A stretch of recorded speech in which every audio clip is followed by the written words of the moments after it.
Welcome back to another video. This one is more of a spontaneous one, and I want to talk about toxic Bitcoiners, would-be bullshitters, and Brandolini's law.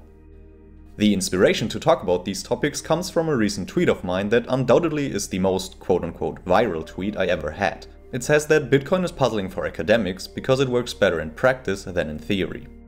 Now, what do I actually mean by that? Academics are often deeply rooted in a theoretical world instead of living in reality.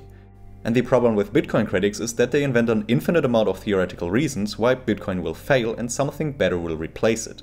The people Allen Farrington calls would-be bullshitters. If you try to tell us that your expertise invalidates ours, that you alone have figured out what needs to be fixed even though you haven't actually fixed it, that this is but a minor subset of your complexity laundering theory of everything, we will be more toxic than you can possibly imagine. We will not hesitate to slay our heroes. And it's not because we are inherently mean, close-minded, zealous, jealous, or intolerant. It's purely and simply because our experience has trained us to be hypersensitive to bullshit. And that's the whole point. If you say something is broken, then you should find a way to fix it, because surely the market would reward you for it. Those who talk should do, and only those who do should talk.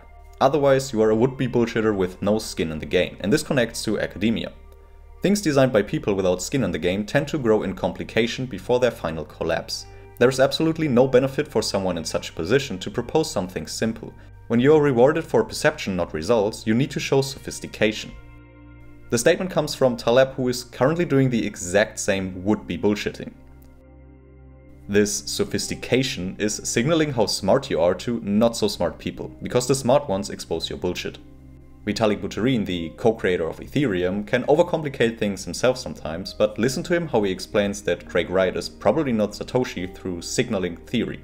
Just to still a bit of controversy for fun, I'll explain why I think he's probably not Satoshi. It's 2 minutes. 2 minutes. I mean, first of all, very simple signaling theory. He had the opportunity to take two different paths of proving that he's him. One path would have been to make that exact kind of proof, make a signature from the first Bitcoin block, put the signature out in public, make a very simple 10-line blog post that anyone, including people, including cryptographers like Dan Bonet and Ben Kaminsky and so forth, can verify that it's him, and just post that out there and let the cryptographic community do it. Instead, he's taken this path where he's wrote this big long blog post with 200 lines that's so confusing that even Dan Kaminsky said it's too confusing, and tried to only show that signature to a few select people, and we're supposed to trust them. So, in general, signaling theory says if you have a good way of proving something and a noisy way of proving something, and you choose the noisy way, then that means chances are it's because you couldn't do the good way in the first place. Okay. Bitcoiners are toxic because part of their identity is basically constantly attacked by awful media articles that reiterate the same ill-informed arguments over and over again. What I really want to say here is that Nic Carter deserves the break he is asking for. Because the problem really is that exposing bullshit takes way more energy than making bullshit statements, something we call Brandolini's law.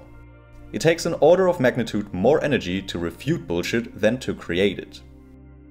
We all have finite and limited time and energy with which to try to do some good. Your bullshit is not just annoying or amusing, it's immoral. It might take 10 years and $10 million to build a beautiful cathedral, but it only takes 10 seconds to destroy it with $1,000 worth of explosives. The truth is a cathedral. It takes years to build a working system and to understand all the trade-offs that had to be made. But mere minutes for you to confuse the audience by opining on why you could have done a better job. You are destroying the product of useful work performed. You are forcing us to consume intellectual capital. You are a negative interest rate, not nearly as interesting as you seem to think. So don't be surprised that we are not letting you near the cathedral, and that we are not sorry about it either. We are entirely welcoming to the authentically curious and humble, with no knowledge or experience required whatsoever. But of you, we will be maximally suspicious until you prove your work. You holding a PhD or other fancy credentials does not make your ideas better. In this system there are no rulers, and in the end we don't trust, we verify. Thank you for watching.